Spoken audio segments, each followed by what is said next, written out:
আসসালামু আলাইকুম, নতুন খামারি পেজ স্বাগতম। আর এগুলো হচ্ছে আমাদের ব্রাহ্মা মুরুগ, মাশাল্লাহ।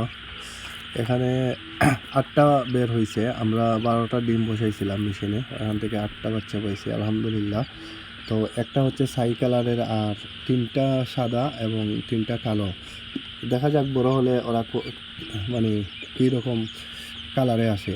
আমি আসলে জানি না ওরা কী জাতের, যদি কেউ জানেন তাহলে আমাদের জানাতে পারেন। একটা ছোটো বাড়ি গাছ থেকে নিয়েছিলাম, তো ও কী বলছিল নাম আমি ভুলে গেছিলাম।